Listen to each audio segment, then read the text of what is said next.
अस्सलाम वालेकुम।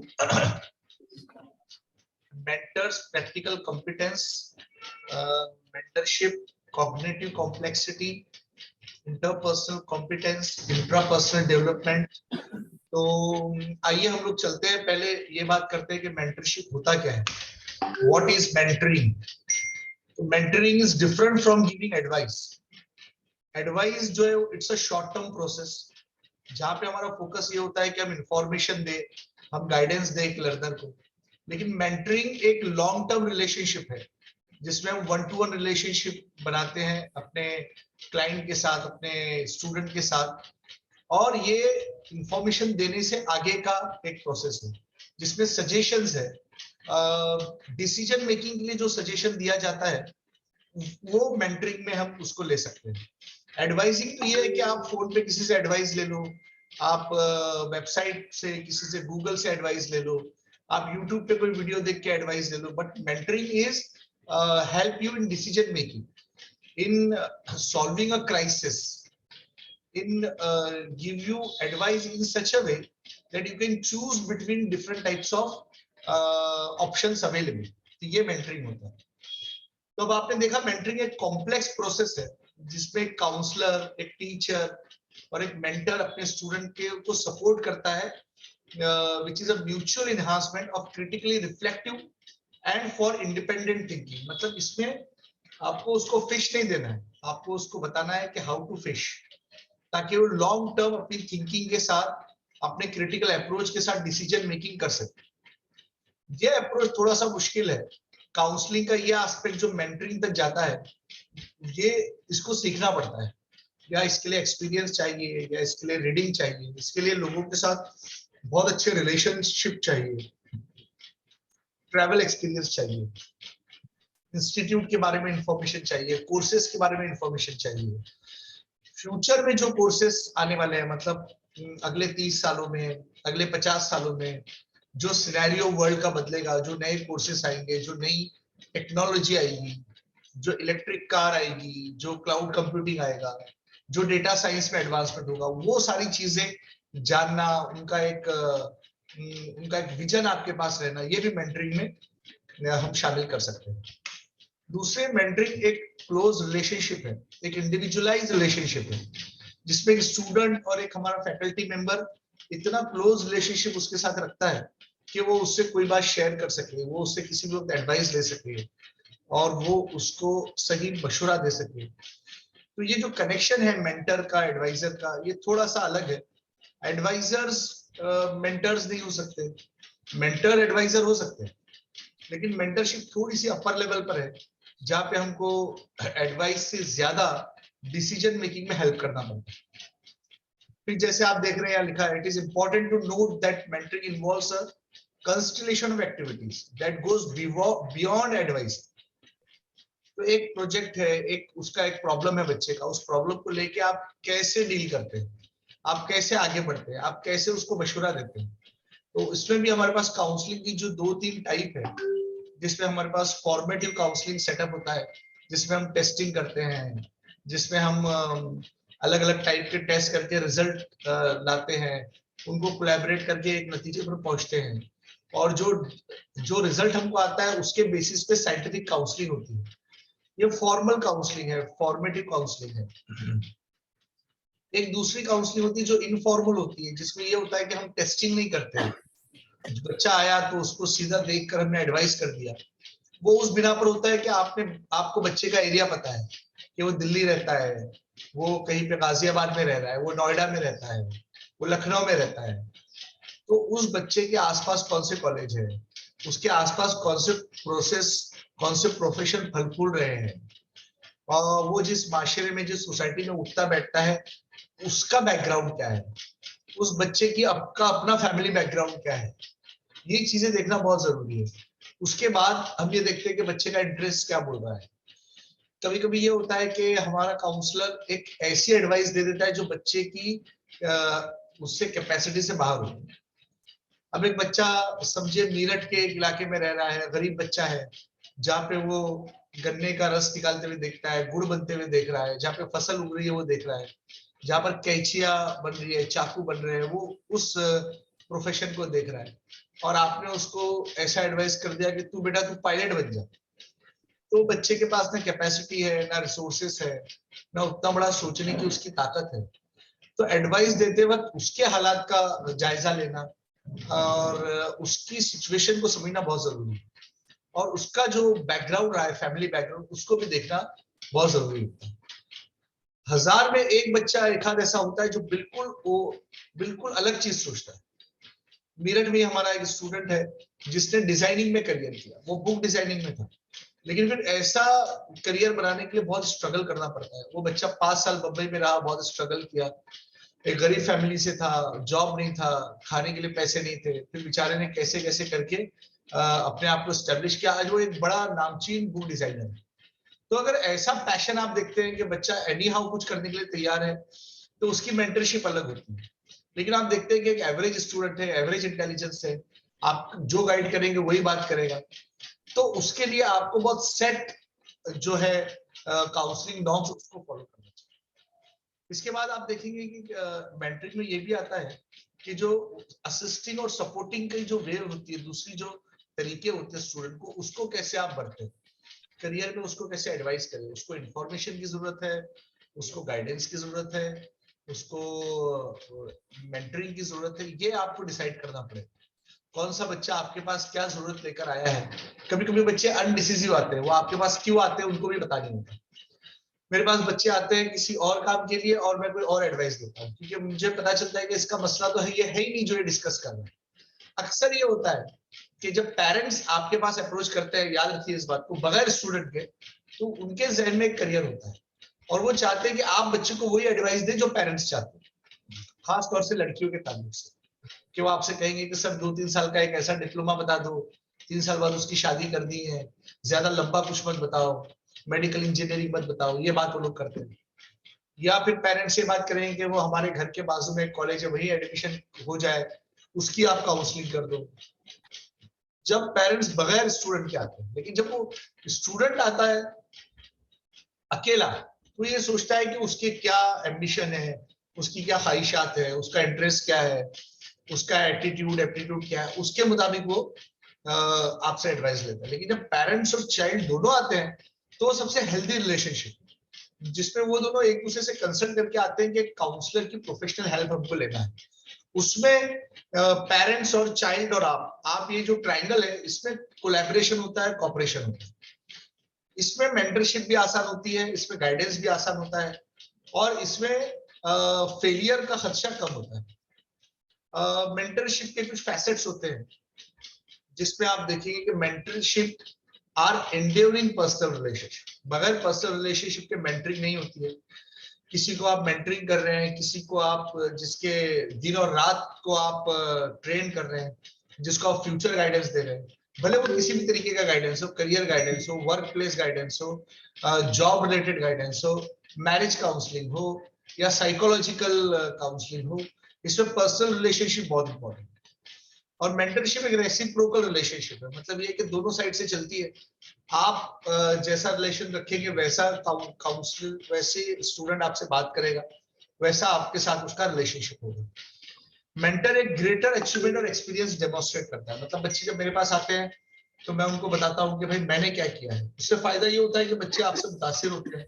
आपके पास अगर वेरियस डिप्लोमास हो, आपके पास अगर वेरियस डिग्रीज हो, पहले मेरा ऐसा ख्याल था कि आपके पास नॉलेज है, आपके पास सही सोच है, आपके पास गाइडेंस करने के लिए मटेरियल है, आप कुरान और हदीस से गाइड कर सकते हो।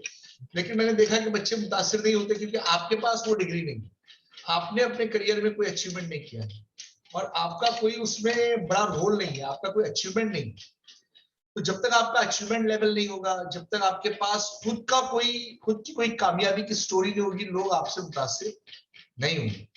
जैसे आप देखते हैं कि फिल्म स्टार से लोग क्यों मुतासिर होते हैं, पॉलिटिशियंस दो जुमले बोलते हैं तो लोग क्यों मुतासिर होते हैं, या बड़े बड़े बिजनेसमैन एलन मॉस कुछ बोलता है तो लोग क्यों मुतासिर होते हैं, जैक मा अगर कुछ 2 सेंटेंस बोले तो लोग उसके वीडियोस क्यों देखते हैं, या डाल कार्नेजी की बुक्स लोग क्यों पढ़ते हैं, क्योंकि इन लोगों ने अपने पर्सनल लेवल पे कुछ अचीव किया। अब अगर आप देखते हैं किसी एडवर्टाइजिंग में सचिन तेंदुलकर आके बोलता है कि ये टूथपेस्ट यूज करो, या ये फेयरनेस क्रीम यूज करो, तो लोग उसको फॉलो करते हैं क्योंकि उसके पास एक अपना बैकग्राउंड, एक अचीवमेंट होता है। तो याद रखिए मेंटरशिप के लिए भी जरूरी है कि आपके पास, चलिए सचिन तेंदुलकर और सलमान खान जितना बड़ा अगर हमारा पर्सोना ना हो, तब भी क्वालिफिकेशन वाइज हम अच्छे हो, तब भी कुछ हमने कोई इंस्टीट्यूट हम चला रहे हो, तब भी कहीं पर कोई बस्ती में कोई चेंज हमने लाया हो, कुछ गरीब बच्चों को हमने पढ़ाया हो, कुछ तो ऐसा काम हम करते हो जो बयान करने लायक, जो मुतासिर करने लायक हो, तो मेंटरशिप का ज्यादा फायदा होता है। वरना अगर आपके पास अपना किया हुआ कोई काम नहीं होगा तो लोग आपसे मुतासिर नहीं होंगे। इस बात को ध्यान में रखिए। अब जब मुझको लोग आके पूछते हैं भाई आपका क्या अचीवमेंट है, मैं बोलता हूँ देखो भाई मैंने एमएससी किया है, एमफिल किया है, पीएचडी किया है। तो लोग बोलते हैं अरे इतना सब आपने कर लिया, इससे क्या फायदा हुआ? तो मैं उनको बताता हूँ कि देखो मैं एक लेक्चरर हूँ कॉलेज में, मैं आईएएस की कोचिंग भी कर रहा हूँ, मैं एमपीएससी कोचिंग कर रहा हूँ, मैं नीट की कोचिंग कर रहा हूँ, मैं ऑनलाइन अन अकेडमी में एजुकेटर हूँ। तो बड़े मुतासिर होते हैं कि हाँ सर ने कुछ किया है, सर की बात सुननी चाहिए। वरना जब मैंने बीएससी किया था तब भी मैं यही काम करता था, मैं यही जुमले बोलता था, लेकिन मैंने देखा कि स्टूडेंट मुतासिर नहीं होते। वो बोलते सर आपने क्या किया है? तो मैं बोलता था मैं बीएससी कर रहा हूँ। अरे बोले मतलब आपको भी तो अभी करियर बनाना है ना, आपने भी तो कुछ नहीं किया। मतलब वो बोलता तो नहीं था लेकिन मैं उसकी आंखों में ये बात पढ़ सकता। तो खुद को किसी लेवल पे पहुंचाना जरूरी है, या कम से कम आपका बहुत अच्छा रीडर होना चाहिए, आपके पास लेटेस्ट इंफॉर्मेशन होनी चाहिए, और ऐसी इंफॉर्मेशन जो गूगल में आपको नहीं मिले। मेरे पास ऐसे बहुत सारे सवाल हैं। मैंने अभी कुछ दिन पहले बैंगलोर की एक इंटरनेशनल स्कूल में एक लेक्चर दिया, science and its application and the future. उसमें जो मैं बोल रहा था बच्चे उसको गूगल कर रहे थे। मैंने बच्चों से कुछ ऐसे सवाल किए जो गूगल पे उनको जिसके जवाब नहीं मिले। तो ये बहुत बड़ा अचीवमेंट है आपका, अगर आपके पास ऐसे 10 सवाल हो जिसको गूगल आंसर नहीं कर सके, उनके आंसर आपके पास हो, तो वाकई बहुत बड़ी बात है। इस बात को ध्यान में रखिए। जैसे ये कि एक इलेक्ट्रिकल व्हीकल का फ्यूचर क्या है, और अगले 50 साल बाद इलेक्ट्रिकल व्हीकल क्या गुल खिलाने वाला है, या ये कि सस्टेनेबल एनर्जी रिसोर्सेज में सोलर एनर्जी का कैसा बदलाव रूप आप देख पाएंगे। तो अगर आप इसको इमेजिन कर सके तो ये गूगल आपको नहीं बता पाएगा, ये आप ही को करना है। मतलब आपको फ्यूचर कार वगैरह मिलेगी लेकिन आपको फ्यूचर थिंकिंग नहीं मिलेगी। आप ये नहीं बता पाएंगे कि फ्यूचर में मशीन की और इंसान की रिलेशनशिप का क्या एस्पेक्ट होगा। तो ये बहुत जरूरी है। अगर आप मेंटरशिप करते हैं तो आपको इस एक्सपीरियंस की, इस नॉलेज की जरूरत है। Mentors provide प्रोटीजीज। प्रोटीजीज एक वर्ड है जिसमें एक यंग पर्सन है जिसको हम ट्रेन करते हैं। जैसे आप लोग मेरे लिए प्रोटीजीज है, मतलब मैं आपको कोई चीज बता रहा हूँ और मैं थोड़ा सा पावरफुल हूँ उस पोजीशन में कि मैं आपको बता सकता हूँ। तो ये मैं आपको करियर में असिस्ट करूँ, मैं आपको जॉब में असिस्ट करूँ, मैं आपको फैमिली रिलेशनशिप में असिस्ट करूँ, तो ये मेरा काम है एज ए मेंटर, बराबर। फिर आपको पास एक सोशल और इमोशनल सपोर्ट होना चाहिए। इमोशनल सपोर्ट दोस्तों फैमिली, सोसाइटी, रिलीजन और जिस सोच को आप बरत रहे हो, जिस सोच से आप प्रभावित हो, जिस सोच ने आपको मुतासिर किया है, उससे बनते हैं। जितना इमोशनली सपोर्ट आप स्टूडेंट को कर पाओगे, जितना सोशली आप उसको इनहांस कर पाओगे, उतना उसके लिए वो अच्छा रहेगा। तो ये बहुत इंपॉर्टेंट है कि आप कैसे सोशली उसको मुतासिर करते हो और आप कैसे इमोशनली उसको सपोर्ट करते हो। फिर मेंटर को रोल मॉडल होना चाहिए। आप देखते हैं बहुत सारे डांस शो में जो जज होते हैं वो सब के सब डांसर होते हैं, अच्छे डांसर होते हैं, बराबर है। फिर आप देखते हैं बहुत सारी यूनिवर्सिटी के वाइस चांसलर जो है वो डॉक्टरेट होता है उनका, पीएचडी होती है, कई यूनिवर्सिटी से पास आउट डिग्रीज उनके पास होती है। या आप ये देखते हैं कि जितने क्रिकेट कोच, स्पोर्ट्स कोच होते हैं वो पुराने अच्छे क्रिकेटर होते हैं, बराबर है। मतलब ये तो इंटर कंट्री भी ये लोग आते आते रहते हैं। एक जमाने में वसीम अकरम का ऑफर किया गया था इंडियन बॉलर्स को ट्रेन करने के लिए, ठीक है ना। तो इस तरीके से मेंटर अगर अपने फील्ड का रोल मॉडल हो तो लोग उसको फॉलो करते हैं। अगर आपके पास अपना कोई मॉडल नहीं होगा बताने के लिए तो फिर आप बहुत जल्दी मुतासिर नहीं कर पाएंगे। या तो बहुत गैर मामूली नॉलेज आपके पास, जैसे दिल्ली में आपके पास एक समीर सिद्दीकी साहब है, उनके लेक्चर बहुत अच्छे होते हैं, एक अच्छे मेंटर है, नॉलेज बहुत बहुत सारी किताबें पढ़ी हुई। तो ये उनका एक पॉजिटिव एस्पेक्ट है, ये उनका एक पावरफुल एस्पेक्ट है। फिर mentally result in identity transformation. आप किसी मसले को हल कर सके, आप किसी से बात कर सके, आप उसको बियॉन्ड करियर गाइडेंस कहीं पे भेजकर अपने ताल्लुकात की बिना पर उसको गाइड कर सके, तो ये भी एक आइडेंटिटी ट्रांसफॉर्मेशन होती है। फिर मेंटरशिप एक सेल्फ एक्सप्लोरेशन का भी जरिया है। आप अपनी निगेटिव्स को भी निकाल सकते हैं, आप अपनी हैबिट्स को भी चेंज कर सकते हैं। तो ये सारी चीजें मेंटरशिप में होती है। मेंटर एक्चुअली करता क्या है? मेंटर का काम है engage student in ongoing conversations, involve student in your conversation. एक बच्चा मेरे पास आया अभी कुछ दिन पहले, वो एक बहुत बड़े लेक्चरर का बेटा था। उसको मैंने कहा बेटा तुम मेरे पास क्यों आए हो? तो उसने मुझसे कहा कि वो मेरे डैडी लेकर आए, मुझको नहीं पता मैं क्यों आया हूँ। तो मैंने कहा तुमको करियर में कोई एडवाइस चाहिए मुझसे? मुझसे कहने लगा मुझे कोई एडवाइस नहीं चाहिए। तो मैंने कहा फिर तुम मेरे पास क्यों आए हो? तो कहने लगा अरे मैंने कहा ना मेरे डैडी मेरे फादर लेकर आया, मुझे आपके पास नहीं आना। मैंने कहा अच्छा तुम्हारे बारे में बताओ, तुमको कौन से सब्जेक्ट में दिलचस्पी है, क्या है? तो उसने बताना शुरू किया, मैंने मैथ्स में ये किया है, मैंने इस ओलंपियाड में हिस्सा लिया है, मैंने इस इंटरनेशनल कॉन्फ्रेंस में पेपर पढ़ा है। 12th का बच्चा था, गैर मामूली इंटेलिजेंट था। ये सब देखने के बाद मैंने उससे पूछा कि अब आगे तुमको कुछ करना है तो तुम क्या करोगे? तो उसने बताया मैं स्पेस शटल बनाऊंगा, मैं ये करूंगा, मैं वो करूंगा। तो 1 घंटे उससे बातचीत के बाद मैंने उसको इतना इन्वॉल्व कर लिया कि वो बोलने लगा कि अच्छा अब्बू आप मेरे को लेकर आए इनके पास, इनके पास बहुत सारा नॉलेज है, जबकि मैंने उसको कोई नॉलेज नहीं दिया था। वो अपनी बातें कर रहा था।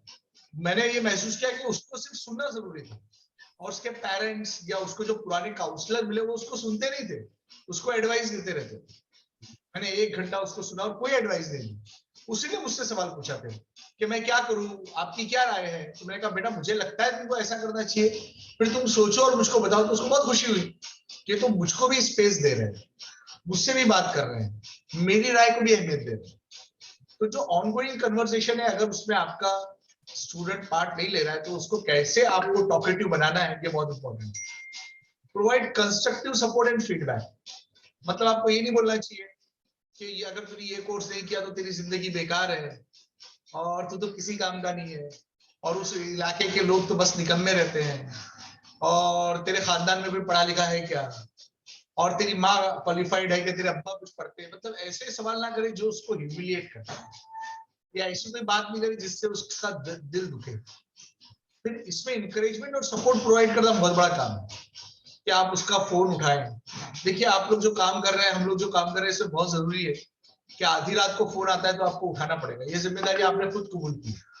आप ये नहीं बोल सकते मेरे सोने का टाइम है और ऐसा क्यों है, तूने इस टाइम पे क्यों फोन किया, तुझे अकल नहीं है क्या? अब कुछ स्टूडेंट 8, 10, 15 बार फोन करते हैं, हम लेक्चर में रहते हैं, उसके बाद मैं उनको फोन करता हूँ, भाई क्या हुआ, इतने फोन क्यों किए? बोलते सर अभी फॉर्म भरना है, 12 बजे लास्ट खत्म हो जाएगी डेट, अभी 1 मिनट बाकी, आप अभी बताओ मैं कौन सा ऑप्शन भरूं। तो ये सारे गाइडेंस बहुत इंपॉर्टेंट है। फिर ये कि आपके पास बड़ा नेटवर्क होना चाहिए। अगर किसी को पायलट बनना है तो आपके पास 4-5 पायलट के नंबर होने चाहिए जो उनको इन हैंड एक्सपीरियंस दे सके। अगर किसी बच्चे को आईएएस बनना है तो 2-4 आईएएस आपकी जान पहचान में होने चाहिए, जो उस बच्चे को फौरी तौर पर किताबें सजेस्ट करें, कोई गाइडेंस सेंटर सजेस्ट करें, कोई क्लासेस सजेस्ट करें। बच्चे को लॉयर बनना है तो आपके पास लॉयर्स 4-5 हो जिन्होंने रिसेंटली लॉ का एग्जाम दिया हो या लॉ करके एलएलएम वगैरह किया हो, तो आप उसमें बच्चे को मुतासिर कर सकते हैं। फिर आपका इंटरेस्ट देखिए, उसकी इंटरेस्ट की फील्ड में बात करें। जैसे बच्चे को आपने देखा कि फुटबॉल में इंटरेस्ट है, तो आपको पता होना चाहिए कौन सी कंट्रीज फुटबॉल खेलती है, वो उन कंट्रीज का क्या जीडीपी है, वो कंट्रीज कैसे मेंटरशिप प्रोवाइड करती है। किसी को क्रिकेट में इंटरेस्ट है, वो इंग्लैंड जाके क्रिकेट में करियर कैसे बनता है। मतलब आपको उसकी फील्ड के बारे में नॉलेज इतना होना चाहिए कि आप उससे बात कर सकते। कभी कभी बच्चे ऐसा सवाल पूछते हैं कि उस फील्ड के बारे में अपने को कोई नॉलेज नहीं होता, तो हम उसको बोलते हैं कि भाई 2 दिन बाद आओ, मैं इसके बारे में पढ़ता हूँ गूगल पे, पूरी इंफॉर्मेशन लेके मैं कोई देखता हूँ आसपास मेरे, अगर इस फील्ड का कोई आदमी होगा तो उससे बात करके फिर आपको बताऊँ। तो ये बोलना भी बहुत बड़ी बात है कि मुझको इस वक्त कोई बात पता नहीं है इस फील्ड के बारे में, इस कॉलेज के बारे में, इस करियर के बारे में। मैं आपको पूछ के या किसी से जानकारी मिलेगी तो मैं बताऊंगा। मैं आपके साथ एक एक्सपीरियंस शेयर करता हूँ। मुझे एक आलिम का फोन आया और उन्होंने मुझसे कहा कि सर क्या आप बता सकते हैं कि वहाँ अपने जद्दा में जो यूनिवर्सिटी है वहां पे एडमिशन का क्या तरीका है। तो मैंने कहा कि मुझे पता नहीं था। मैंने कहा कि शायद कोई एंट्रेंस टेस्ट होता होगा, यहाँ के आलिम उस एंट्रेंस टेस्ट देने के बाद वहां पर सिलेक्ट किए जाते होंगे। तो उसने कहा आप उस एंट्रेंस टेस्ट का पेपर देंगे मुझको और डिटेल देंगे। तो मैंने कहा डिटेल तो मेरे पास नहीं है, मैं तुमको ढूंढ के बताता हूँ। 2 दिन में मैंने तलाश किया कि उस यूनिवर्सिटी में कौन से मदारिस से फारिग तलबा को लिया जाता है। एक लिस्ट आई, मैंने वो लिस्ट उसको कही कि देवबंद है, नदवा है, ये है, फलाना है, ये है, दारुल फला है, ये सब। तो उसने कहा कि नहीं, वो जो बरेली से जो लोग करते हैं उनको इसमें शामिल नहीं किया गया। मैंने कहा मुझको मालूम नहीं इस बारे में। और उस पर उस यूनिवर्सिटी का नाम था जो मुझको पता नहीं था। तो उसने कहा आप कैसे काउंसलर है, उस पर नाम लिखा है, आप मुझे बताते नहीं हो, आप असलियत का शिकार हो। तो मैंने कहा अरे नहीं भाई, मुझको क्या लेना देना असलियत से, मुझे तुमको गाइड करना है। तो बोले नहीं नहीं नहीं, आप जानबूझकर छुपा रहे हो बात। अब मैंने उसको इतना मनाया, मेरी बात माना नहीं। अब मैंने ये महसूस किया कि ये भी बहुत जरूरी है कि ये देखे कि कौन आपसे गाइडेंस लेना चाहता है या कौन आपका इम्तिहान लेने आया है। तो उसको गाइड करते हुए मैंने ये कहा कि भाई आप ऐसा करें कि आपके पास माशाल्लाह बहुत इंफॉर्मेशन है, आप एक मजबूर लिख कर दे दें, मैं मेरी तरफ से उसको इनकलाब में छपवा दूंगा, ताकि और भी आलिम हजरात को पता चले, उलमा को, कि उस यूनिवर्सिटी में कैसे एडमिशन लिया जाता है।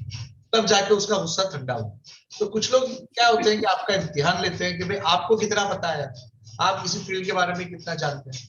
अब क्या होता है, कुछ फील्ड ऐसी होती है जिसके बारे में बरसों में कोई एक इंक्वायरी आती है, या बहुत गैर मामूली स्टूडेंट, एक 10 साल में आपको एक बहुत अजीबोगरीब बच्चे मिलेंगे, उनको गाइड करना थोड़ा सा मुश्किल होता है, उसके लिए आपको मदद की जरूरत होती है।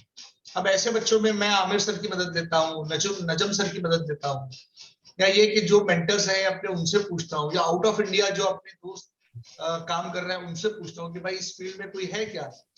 जैसे एक फील्ड मेरे पास आई थी, इलेक्ट्रॉनिक डिजाइन। इलेक्ट्रॉनिक डिजाइन मुझको कुछ नहीं मालूम क्या होता है, कहाँ कोर्स होता है।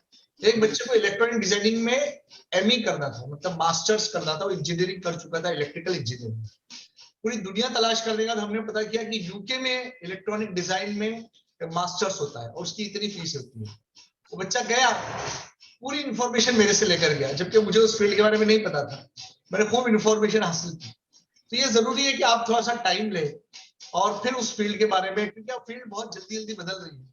और मैं आपको यकीन दिलाता हूँ, आज जिस फील्ड के बारे में हम देख रहे हैं, पढ़ रहे हैं, सुन रहे हैं, अगले 10 साल बाद सिनेरियो बिल्कुल बदल जाएगा।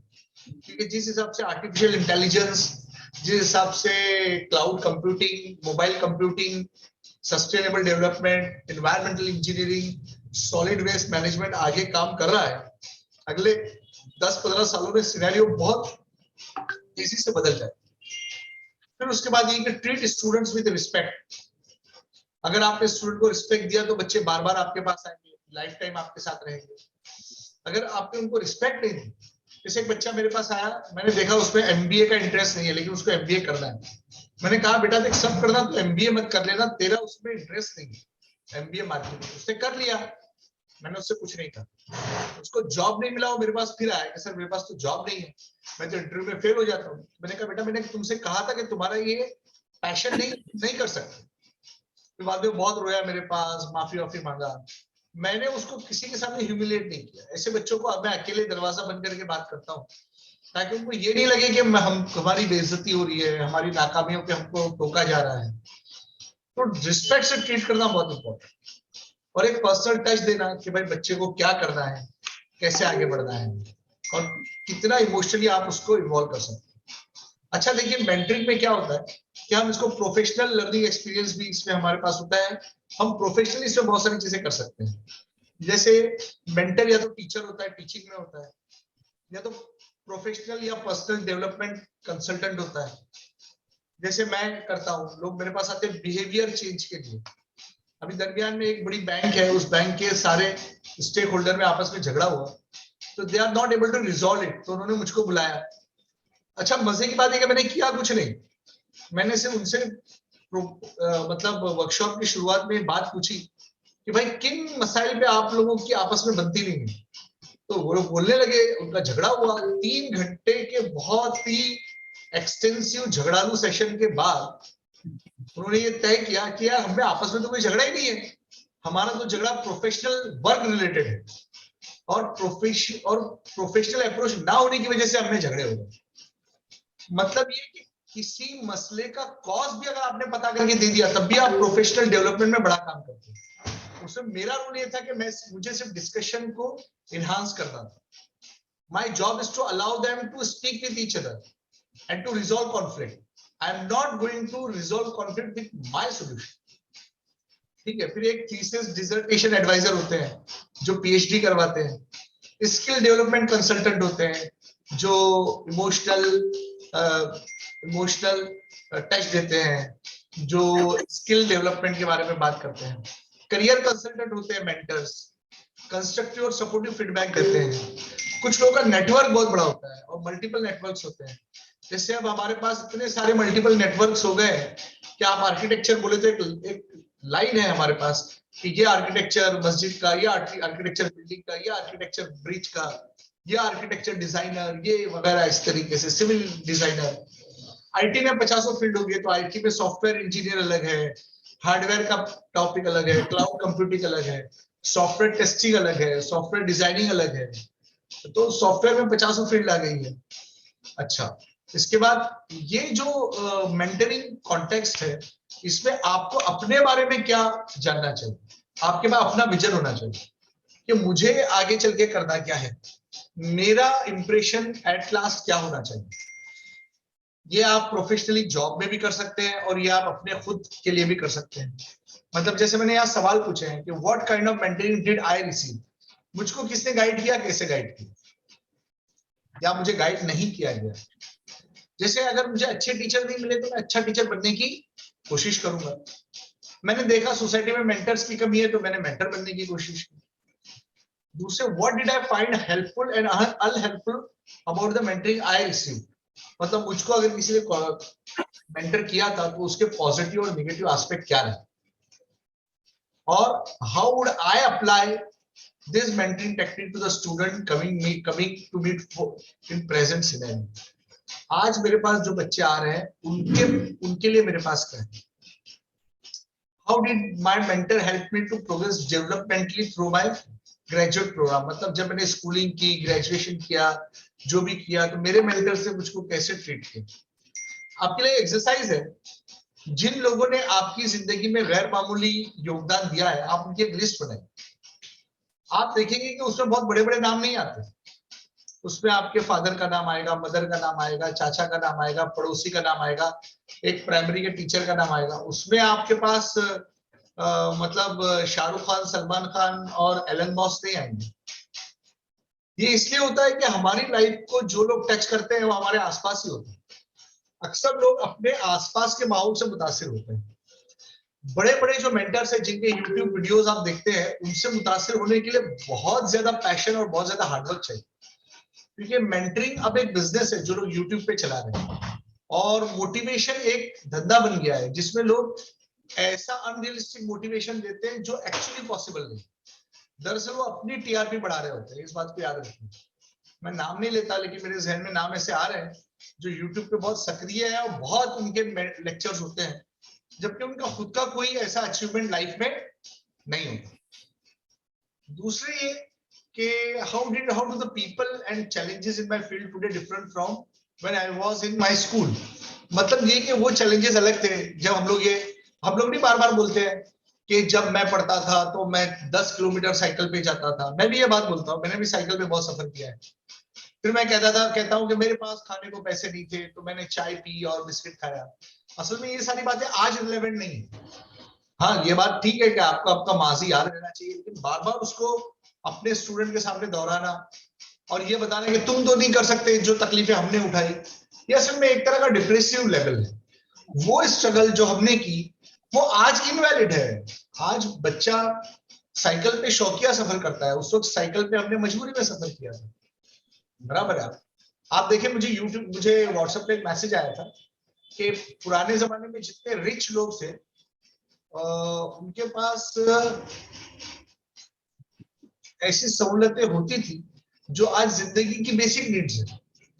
मतलब ये कि फ्रिज का ठंडा पानी पीना, फ्रिज आज नॉर्मल हो गया। पुराने जमाने में जब फ्रिज नहीं थे तो पानी को ठंडा करने के लिए जो टेक्निक इस्तेमाल होती थी वो सिर्फ उमरा और शहर के बड़े लोग या बादशाहों के बस में थी, बराबर है, या बग्गी पे ट्रैवल करना, घोड़े पे ट्रैवल करना, वो उस वक्त एक बहुत बड़ा काम था। आज हम फ्लाइट में ट्रैवल कर रहे हैं, जो उस जमाने में बड़े बड़े लोगों को वो फैसिलिटी अवेलेबल नहीं थी, बराबर। तो अब उस स्ट्रगल को आज से रिलेट करना कहाँ की ईमानदारी है, कहाँ का मतलब इंसाफ है। आप आगे बढ़िए, आपकी सुई कहीं अटकनी नहीं चाहिए। असल में होता ये है कि हम हमारे स्ट्रगल को देखते हैं, हमारी परेशानी को देखते हैं, और हम देखते हैं कि यार ये बच्चा जो मेरे पास आया है, ये तो एक सिल्वर स्पून लेकर पैदा हुआ है, इसने वो स्ट्रगल देखी नहीं, तो हम उसको ज्ञान बांटने लगते हैं। मगर आप ये देखिए कि उसकी सिचुएशन ही वो नहीं है कि आप उसको वो बातें बताएं जो कभी एक्सपीरियंस नहीं कर सकते। जब हम बोले कि हम लाइट चली जाती थी, हमने अंधेरे में पढ़ा, तो आप क्या चाहते हो, वो लाइट बंद करके मोमबत्ती में पढ़ाई करें? तो इस तरीके की जो मेंटरशिप जो मैंने देखी है ना, इसको मैं बोलता हूँ नॉन प्रोफेशनल काउंसलर। कि भाई प्रोफेशनल एप्टीट्यूड आपके पास नहीं है, आप बच्चे को सिर्फ वो बातें बता रहे हैं जो बच्चा एक्सपीरियंस नहीं कर सकता। चलिए कोई बात नहीं। How did my mentor prepare me for my career? आप करियर के लिए खुद कैसे तैयार हो? आपका इंटेलेक्ट कब डेवलप हुआ? जब आपने ये सोचा कि मुझे लाइफ में कुछ करना चाहिए, या ये कि आपने अभी तक नहीं सोचा है? देखिए, ऐसे 3% लोग होते हैं दुनिया में जो अपने लिए किसी गोल का तयन करते हैं कि ये मेरा गोल है, ये मेरी लाइफ का विजन है, मुझे कुछ करना है। इन्हीं लोगों में पॉलिटिकल लीडर्स होते हैं। जैसे महात्मा गांधी थे, उन्होंने अपनी जिंदगी का एक गोल तय किया।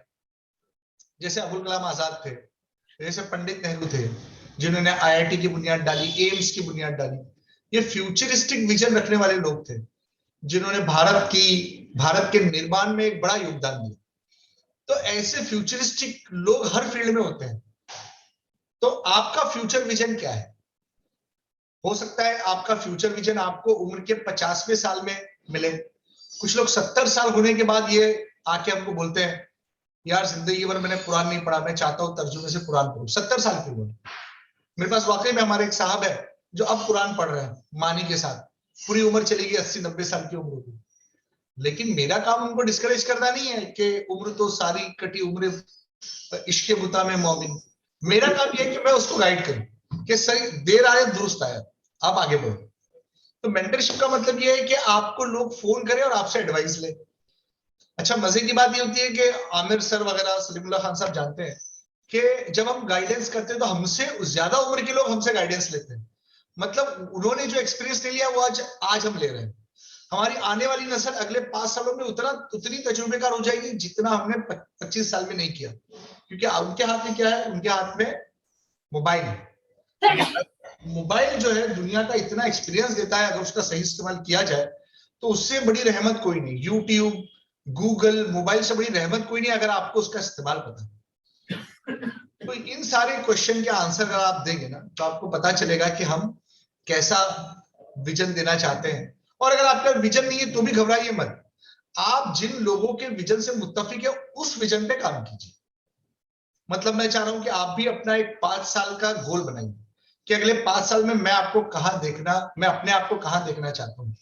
Where do I find myself after 5 years? तो मैं आपको एक विजन देता हूं। जैसे अगले 5 साल में मैं ये देखता हूं कि मेरे पास इससे अच्छा ऑफिस होगा जिस ऑफिस में मैं बैठ के अभी आपसे बात कर रहा हूं। वैसे ऑफिस मेरा बहुत अच्छा है अल्हम्दुलिल्लाह। फिर मैं ये बोलूंगा कि अगले 5 साल बाद, मतलब ये खाली एक विजन है कि मेरे पास जो गाड़ी है वो गाड़ी बदल के मैं एक दूसरी कोई कार खरीद लूंगा। मेरे पास कार है वो बहुत पुरानी है, या मेरे पास जो बाइक है उससे अच्छी बाइक ले लूंगा। या मेरे पास ये विजन हो कि इस वक्त अगर मैं 2000 बच्चों की मेंटरशिप कर रहा हूँ तो 10,000 बच्चे मेरे कांटेक्ट में होंगे। या मैं ये सोचूं कि जिस इलाके में मैं काम कर रहा हूँ यहाँ पे अभी गली के नीचे कचरे का एक बहुत बड़ा अंबार है, क्योंकि मुस्लिम डोमिनेटेड एरिया है। मैं हमेशा ये सोचता हूँ कि इस कचरे को हटाने के लिए मैं क्या कर सकता हूँ, और मैं हेल्पलेस हूँ कि मैं कुछ नहीं कर सकता। मैं देखता हूँ कि मेरे पास अगर न्यू कपल्स आ रहे हैं, उनके इख्तिलाफात ज्यादा है, और मेरे पास अगर ऑन एन एवरेज पूरे महीने में 10 कपल आ रहे हैं, तो मैं सोचता हूँ कि कैसे इस नंबर को कम करके मैं हर महीने में 2 कपल पर आ जाऊं। मतलब मैं एक ऐसा प्रोसीजर डिजाइन करूं, एक ऐसा कोर्स या वर्कशॉप डिजाइन करूं कि मियां बीवी में आपस में तनाजा हो ही ना, तो झगड़े मेरे पास आएंगे ही नहीं। या मेरे आसपास ड्रग एडिक्शन बहुत ज्यादा, मैं बम्बई के जिस इलाके में रहता हूँ वहाँ ड्रग एडिक्शन बहुत बड़ा मिनास है, बहुत बड़ा प्रॉब्लम है। उसको दूर करने के लिए मैं क्या कर सकता हूँ? या मैं ये कर सकता हूँ कि आज मेरी मंथली इनकम अगर 40,000 है, 35,000 है या 50,000 है, तो क्या अगले 5 सालों में मैं उसको 1 लाख कर सकता हूँ इसी बिजनेस के साथ? तो ये सब अगर आपको सीखना है, ये सब अगर आपको करना है, तो देखिए एक किताब मैंने दी है आपको, एक दे रहा हूं मैं, on being a mentor, a guide for higher education faculty. ये डब्ल्यू ब्रैड जॉनसन की बुक है और ये मेंटरशिप पर मबनी बुक है जो बहुत अच्छा गाइड करती है। और अगर आप लोगों का कोई ग्रुप बना तो उसमें मैं इसका पीडीएफ भेजने की कोशिश करूंगा। पहले तो सब लोग वो बुक पढ़े, how to influence people, how to make friend, how to influence people, Dale Carnegie की बुक पढ़े, और how to live a happy life, ऐसी बुक्स पढ़े। मेरे पास इन सबका पीडीएफ है, अगर आप लोग चाहेंगे तो मैं आपको ढेर सारी बुक्स भेज सकता हूँ। महीने में एक बुक मैं आपको भेज सकता हूँ जिसका आप मेरे को 1/3 लिख कर दे कि आपने क्या पढ़ा। तो ये एक ट्रेनिंग का पार्ट है जिसको हमने हिंदुस्तान के तकरीबन एक 500 बच्चों के साथ एक्सपीरियंस किया जब हम एसआईयू में काम करते थे, कि कैसे हमारे साथ जुड़े हुए बच्चों को ई बुक भेजकर उनको ट्रेन किया जाए, क्योंकि अब पर्सनली मिलना मुश्किल है। पुराने जमाने की तरह हम लोग रोजाना मिल नहीं सकते।